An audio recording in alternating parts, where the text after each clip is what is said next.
আসসালামু আলাইকুম। পরিস্থিতিটা একটু ঘোলাটে। তো যেহেতু মধ্যপ্রাচ্যের বিভিন্ন দেশে লক্ষ লক্ষ না কোটি কোটি বাংলাদেশের মানুষ এখানে শ্রমজীবী মানুষ আছেন, কর্পোরেট জগতের মানুষ আছেন, কেউ পরিবার নিয়ে বসবাস করছেন। তো গতকালকে আপনার ইরান একসাথে ২৭টি ছোট বড় আরব রাষ্ট্রের মধ্যে আমেরিকার যে ঘাঁটিগুলো আছে সেইখানে যে অভিযান চালিয়েছে, দুর্ভাগ্যজনকভাবে আমাদের বাংলাদেশের দু একজন ভাইও শাহাদাত বরণ করেছেন, আবার অনেকে আহত হয়েছেন। তো এই জিনিসটা আমাদের কাছে প্যাথেটিক বা খারাপ লাগছে। কিন্তু যদি এখানে বাংলাদেশের জনগণটা না থাকতো না, আমার কাছে মনে হইতো যে যতগুলো আরব রাষ্ট্র আছে প্রত্যেকটারে একটা একটা করে মিসাইল মেরে দেওয়া উচিত। কেন? কারণ এরা প্রত্যেকে, আপনি দেখেন সৌদির আসল রূপ বের হয়ে আসছে না। এই সৌদি দীর্ঘদিন যাবৎ, কাতার দীর্ঘদিন যাবৎ, দুবাই দীর্ঘদিন যাবৎ তারা লবিং করতেছিল ট্রাম্প যেন ইরানরে ধরে।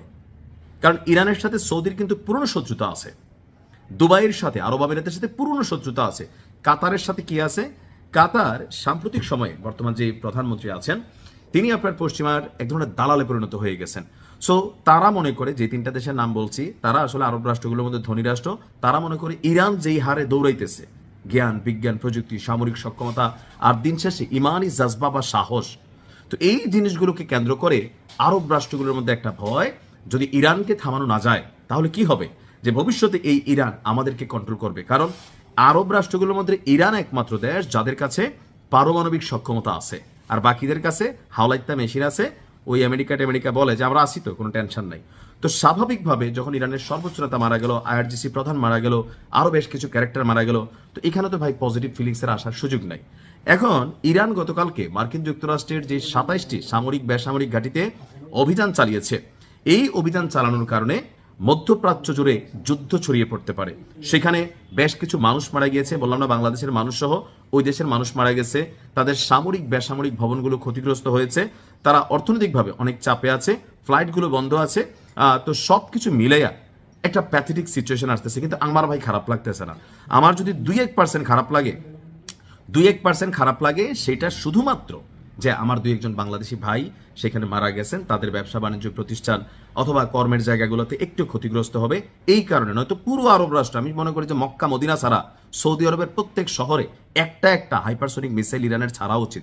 আর কিন্তু পিছু নামার সুযোগ নাই। অলরেডি কিন্তু খেলা শুরু হয়ে গেছে।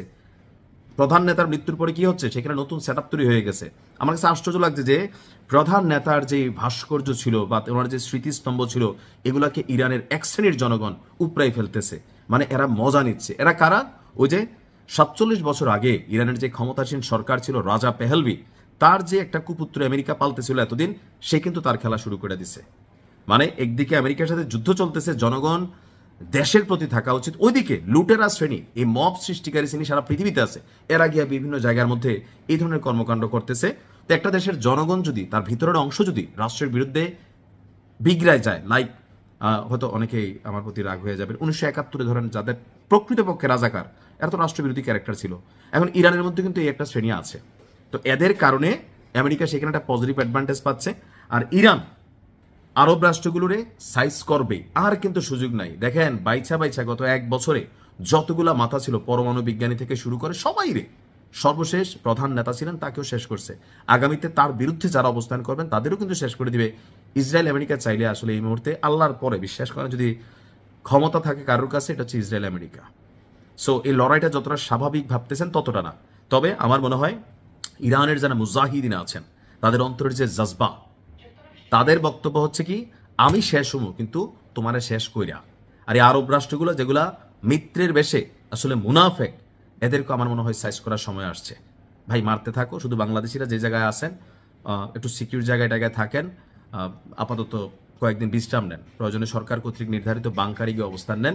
ইরানকে এই খেলাটা খেলা শেষ হইতে হবে, নয়তো ইরানের অবস্থা ইরাকের চেয়েও খারাপ হয়ে যাবে, আফগানিস্তানের চেয়েও খারাপ হয়ে যাবে, গাজার চেয়েও খারাপ হয়ে যাবে। আল্লাহ হেফাজত করুক। আসসালামু আলাইকুম।